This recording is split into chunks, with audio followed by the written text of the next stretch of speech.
અમરેલીમાં ધારીના ચલાલા નગરપાલિકા ખાતે નવનિયુક્ત પ્રમુખના અધ્યક્ષસ્થાને અને તમામ સભ્યોની ઉપસ્થિતિમાં સામાન્ય સભાનું આયોજન કરવામાં આવ્યું હતું।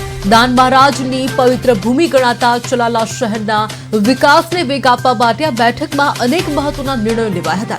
ધારાસભ્ય જીવી કાકડિયા અને મહાવીર બાપુના માર્ગદર્શક હેઠળ યોજાયેલી આ સભામાં શહેરના મુખ્ય પ્રશ્નો જેવા કે રોડ, રસ્તા, પાણી પુરવઠો, ગટર વ્યવસ્થા અને અંતિમ ધામના રિનોવેશન કામોને સર્વાનુમતે મંજૂરી આપવામાં આવી હતી। નગરપાલિકાના જનહિતલક્ષી નિર્ણયોને પગલે સ્થાનિક લોકોમાં ખુશીનો માહોલ જોવા મળી રહ્યો છે।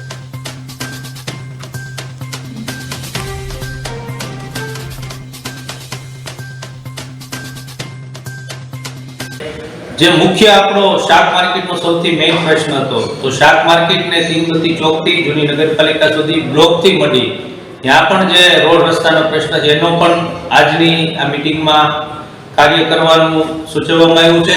તેમજ ભીમનાથ મંદિરની સામે જે જૂનું સર્કલ છે આપણે દાનેવ સર્કલ એને પણ રિનોવેટ કરી અને નવું સર્કલ બનાવવાનું પણ આજે ઠરાવવામાં આવ્યું છે। તેમજ ભૂગર્ભ ગટરના જે પણ પમ્પિંગ સ્ટેશનોના જે પ્રશ્ન હતો અમારા સભ્યો અમારી ટીમે જે સૂચવેલા જે કામો હતો તમામ સભ્યોની હાજરીમાં સર્વાનુમતે આજે મંજૂર કરવામાં આવે છે। તેમજ એક જે પ્રશ્ન કારોબારી સમિતિનો છે તેમાં ચલાલા શહેરનો સર્વાંગી વિકાસ જેવા કે રોડ, રસ્તા, આઇકોનિક રોડ, પછી પાણી પુરવઠાના કામો, પછી લાઇટિંગ, અંડરગ્રાઉન્ડ ગટર સહિત શહેરના વિવિધ વિકાસ કાર્યો વેગવંતા બનાવવા પ્રમુખશ્રીની અધ્યક્ષતામાં મળેલ જનરલ મિટિંગમાં જનરલ બોર્ડમાં આજે સર્વાનુમતે એ કામો છે એને મંજૂરી આપી છે। આગામી દિવસોમાં નગરપાલિકાના વિકાસના કામો